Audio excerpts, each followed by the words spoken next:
Assalamu alaikum, everyone. I hope you are doing well. Today is July 10th, Wednesday, and Tesla is currently at 264, actually close to 265. Bitcoin is at 57,700.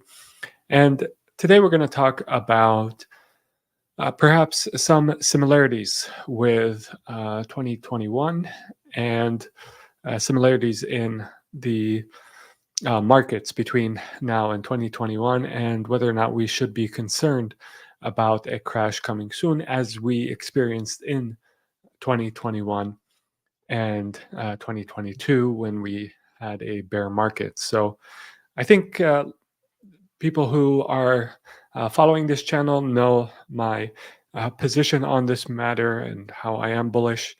But I do like to look at alternative opinions to make sure I'm not missing anything. And so Charles Schwab actually came out with a piece today regarding their uh, observations of similarities between today's market and the market in 2021. So I'd like to take a look at the information they provided, and I'll provide you with my opinion on it. As always, this is not financial advice, so be sure to do your own due diligence before making any investing decisions. And thank you very much for all the likes that you have been leaving. Do leave a like on this video if you enjoy it and you'd like other people to watch it as well. All right, so starting with Tesla. So Tesla actually has notched its 10th session of gains, which is something that we haven't seen in a while. And if you add today, and it's up slightly today, as of recording this at least, and we will have reached 11 straight days of gains. This is why I always encourage investors to pick out the stocks, or ask themselves what stocks are out of favor, and not necessarily to wait for them to be in favor, because if you wait for them to be in favor, then you may be too late. You may end up finding yourself, okay, they were up. Let's see if there's a pullback so I can get back in. And then that pullback never comes. 10 days later, you're still waiting for a pullback. So always ask yourself when you're investing, what is out of favor? And those are, I think, a good starting point. The answer to that question is a good starting point for where to allocate capital. Alhamdulillah, our growth portfolio continues its march. Inshallah, we will reach 100,000, inshallah, sooner rather than later. Obviously, Tesla has been a big part of this march, but our other positions are doing just as well, and in some cases even better. So going to the Charles Schwab piece, winners are large and few and far between, basically. So if you look at the S&P, yes, it is reaching new all-time highs all the time. But the 10 largest stocks as a percentage of overall market cap for the S&P are now at levels we haven't seen in the last 40 years. So yes, the indexes are reaching new all-time highs all the time, but the concentration of these indexes is also at all-time highs. And in fact, if you look at the number of advancing names and you compare it to the number of declining names, then the number of advancing names is actually losing ground to the number of declining names. So you have more stocks actually moving downwards than you have moving upwards. And the advancing to declining line, that's that orange line. You can see it falling while the S&P 500, that's that dark blue line, that is going up. So this is something that is important to keep in mind. What it means is that if you're invested in the S&P 500, for example, then I think you have less diversification than you may think that you have. So a turnaround in a few names could really impact your investment and the performance of the S&P. So in this respect, I understand what the Charles Schwab article is suggesting, which is that uh, because there is more concentration, there is more risk in the S&P 500. And they are looking at the following chart. They provide this chart and they say, look, the top half of the chart that shows you the S&P 500, and the bottom half is showing you the percentage of S&P 500 stocks that are above their 50-day moving average. Now, if you look at the left-hand side of this chart, you can see the S&P 500 is going up pretty steadily in 2021. But you can see the orange line below it. That is actually moving downwards. It's trending downwards. And then you have a peak at the end of 2021 in the S&P 500, followed by the bear, uh, the basically the bear market that we had in 2022. And so if you look at the right side of this graph, you can see something they're arguing something similar wherein you have the S&P 500, it's going up, so that's the blue line, it's going up, and this is 2024, but the orange line below it is trending downwards. So the question that they're posing is this a repeat of 2021? Excuse me. What I would argue is that this is actually correlation. It's not necessarily causation. This is not an indicator that has been tried and true like other indicators that would suggest a bear market is upon us. So it's important not to fall in the trap of calling a bear market or waiting for a bear market, because a lot more money is lost waiting for a bear market than is lost in a bear market. Um, I think if I was going to make an argument for why we may see a crash soon, I think a stronger argument would be something like the Buffett indicator. So the Buffett indicator will look at the market cap of public equities and compare it to the GDP. And typically, everything above 100% is considered overvalued. The market is overvalued if public equities are more than GDP, and it's undervalued if public equities are less than GDP. But right now, we're closer to 200%. And this is concerning. I think that there is a reason for concern here. However, what I would say is that we've been at elevated levels for the last 15 years. Yes, we did reach similar levels in 2021, which was followed by uh, as I mentioned, the bear market in 2022. But we only retraced back to 150%, and then we started climbing again. 150% is still historically considered elevated levels for the Buffett indicator. So, if you're following this indicator, and I think you can see that since 2000, from this graph, you can see that since 2000, we've basically been above 100% for the vast majority of time. So I do think that this is trending upwards over time, and perhaps the reason for this could be the subject of an economics paper that never gets read.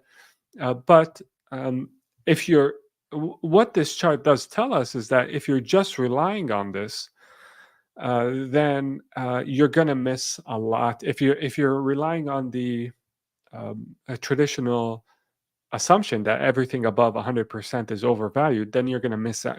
You would have missed out on the majority of the bull market that we've experienced in the last decade and a half, basically. And moving forward, I think the same is true. And nevertheless, I don't deny that this is, at least eyebrow raising. But I think there's a much more important metric that really will determine the uh, direction of the market, and that is the liquidity cycles. The global liquidity cycle is really the boss with regards to the markets and what direction they end up taking. And I covered this in a previous slide. The global liquidity cycles have been basically 4 years long in recent history, and the market has tracked these global liquidity cycles extremely closely.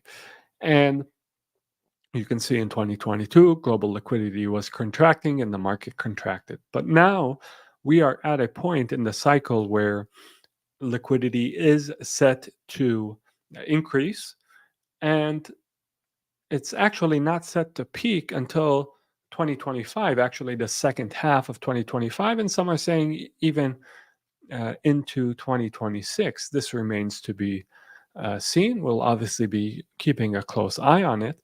But there are some uh, anecdotal evidence that suggests that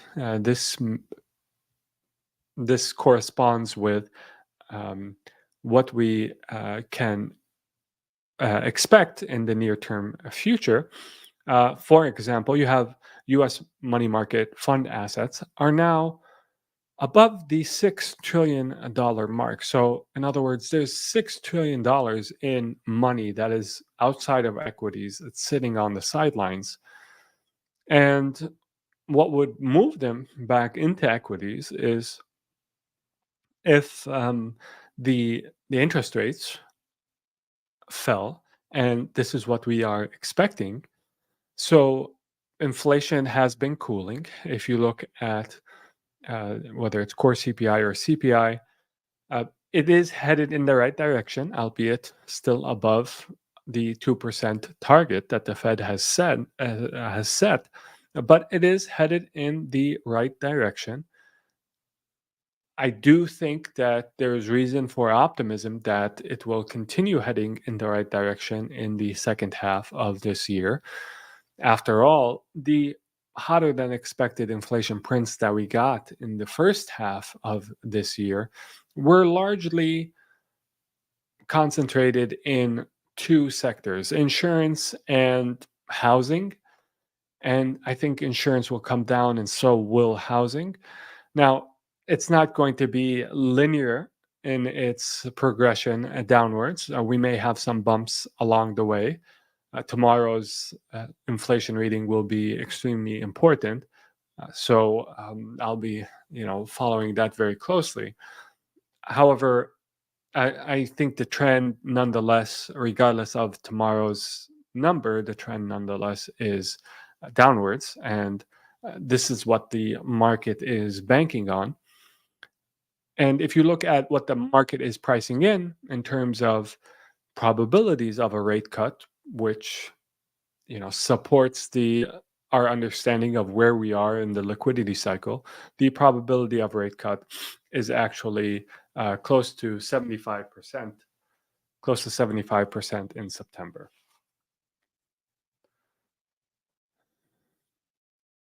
So with that, the conclusion that I come out with is that I understand the point that Charles Schwab is making in terms of the concentration in the S&P, and perhaps if you're invested in the S&P, this could be a concern for you. However, even those top names, they're pretty diversified in they have a number of different irons in the fire, so to speak. And so just because it's one name doesn't mean it's one business. There's diversification within these companies as well. So perhaps that concentration is overrepresented by just looking at the number of names. However, the connection that they are making is kind of a leap. They're mistaking correlation with causation. I don't think there's going to be a bear market because of this lack of breadth in the indexes and the concentration in them. I think there'll be a bull market because of what we expect the liquidity picture to be globally in the second half. That seems to me a connection that is causal and not just correlation based. So with that, if you aren't a member and aren't following our portfolios, do become a member. Link to do so is in the description. And leave a like, as I mentioned. I'll take some questions very quickly. Wa alaikum salam. Wa alaikum salam to everyone. Thanks, Abdullah. Nice to see you. What reasons make you believe Tesla has a special edge for humanoid robots? I understand that the thesis for FSD, but maybe there are other companies that are better suited for humanoid robots. So the reason why I think this for Tesla is the advantage in AI and the advantage in mass production. So if you think about it, the cars that Tesla is producing that have FSD already, which is a version of um,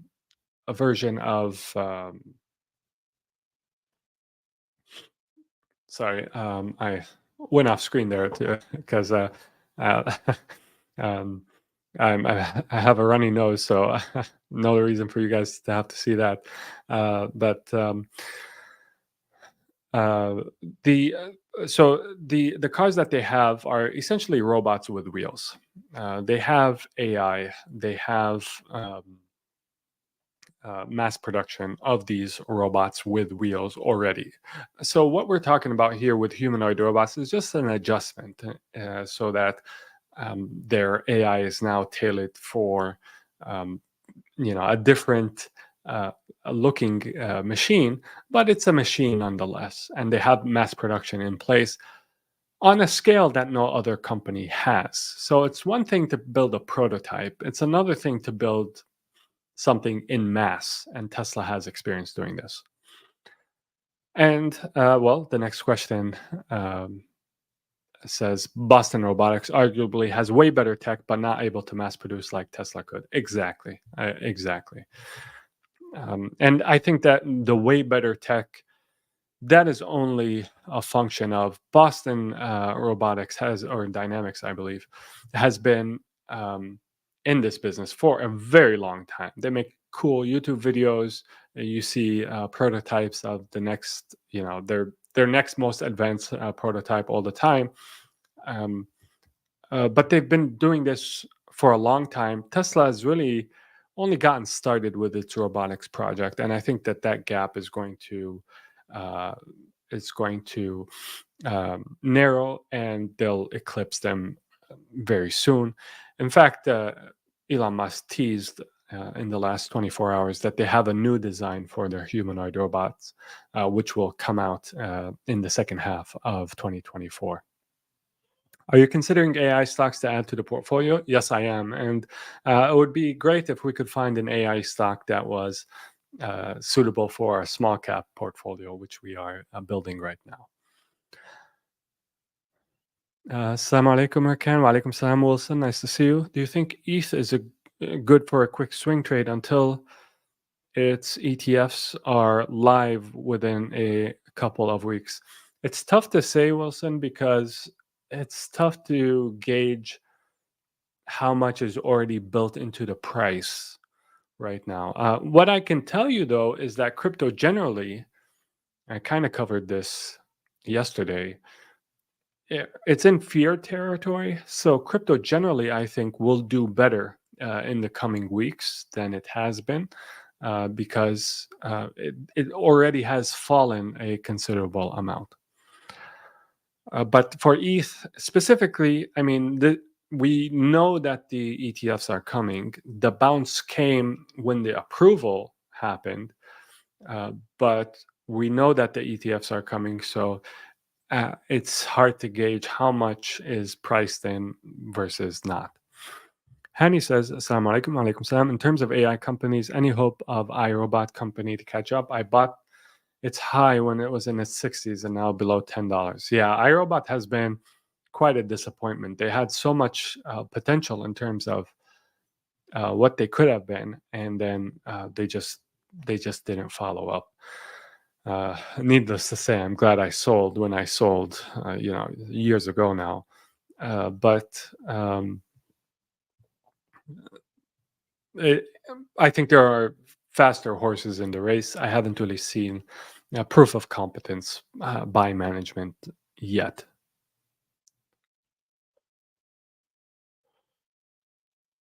All right, sorry about that. Um, does your conclusion regarding S&P 500 apply to SPUS? Yeah, I do think that SPUS, I think their correlation with the S&P 500, I haven't looked at it recently, but I'm assuming it's pretty strong, so it would follow that SPUS. Um, what I said applies to it as well. Assalamu alaikum, Arkan. Been with PIF several months. One of the best investments I've made. Well, thank you for saying that. That always makes my day when I hear that. Jazakallah khair wa yakum. Do you think BTC will go lower, or is 57.7 a good point to further invest in BTC? So the answer is I don't know, obviously. Sorry. But I think objectively speaking, now is a good time, given where we are, what we know about fear and greed in the market right now, what we know about the selling pressure that the German government is exerting, and the effect that that's having on its price, what we know about perhaps some Mount Gox liquidations happening, and perhaps more happening in the near term future, that now is a good time to maybe dollar cost average.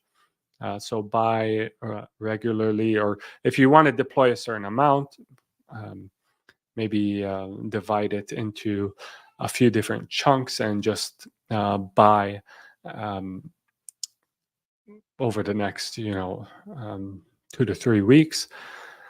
But I think that now is a good time to buy. So just to be very concise, I think that now is a good time to buy. And yes, it may go down further. That's why we don't make our buys in one fell swoop. We stagger our way into our position. We stagger our way out of our position. Boston, yeah, I mean, it's so. Chocolate Wallah is saying, yes, Boston Dynamics, especially if Tesla acquires them. Yeah, it's possible Tesla acquires, but uh, who knows? I mean, it seems like Tesla is just doing everything on its own.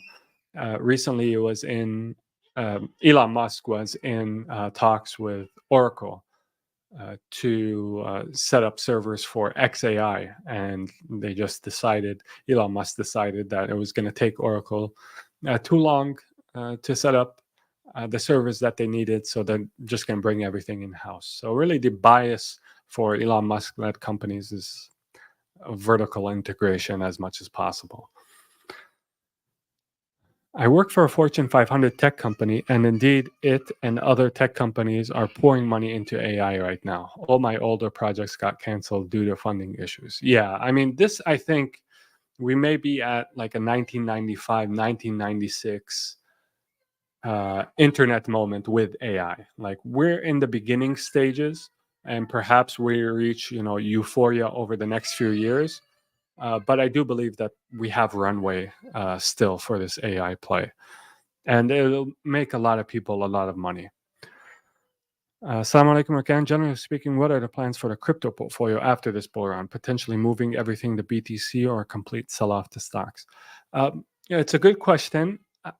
It's it's uh, it's not out of the question to sell out everything. It's just going to depend on our level of conviction at the time, because there are periods of time where, historically speaking, it just hasn't really paid off to hold on to Bitcoin. So, like, if you look at the 12 to 18 months after the halving, that's when most of the gains happen. And then after that, until you're getting closer to the next halving, the performance of Bitcoin is quite poor. And so, if you followed that strategy of just being invested right before the halving and for the 12, 18 months after the halving, you did a lot better than just holding and never selling. But of course, there's some timing involved in that. So it depends on our level of conviction. We may end up just selling out entirely. It also depends on. I sent an email out to members of the newsletter. Newsletter is free, by the way, if you want to add your email to it. I sent it out on Sunday talking about when I invest, when I sell. And so there are, different factors that go into that decision. So we'll have to wait and see, inshallah. But I definitely think the alts we're going to get rid of most of those. The only thing I regret is that I haven't enjoyed PIF earlier. Thank you, Abdullah. I really appreciate that. Thanks. Oh, thanks, Abdi. Abdi says, I feel the same way. Telling friends and family. Thank you, Abdi. Appreciate it. Hope we don't fall into an AI bubble. Yeah, and that's why valuations are very important.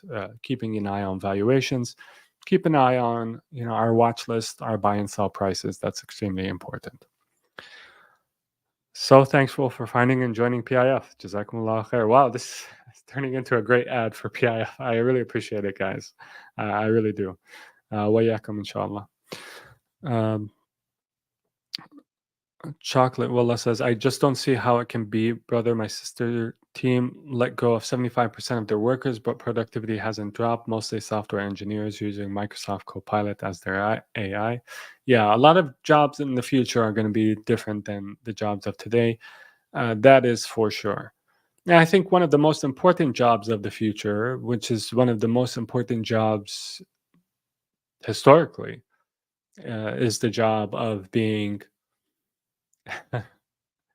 a good parent, a good father, and a good mother.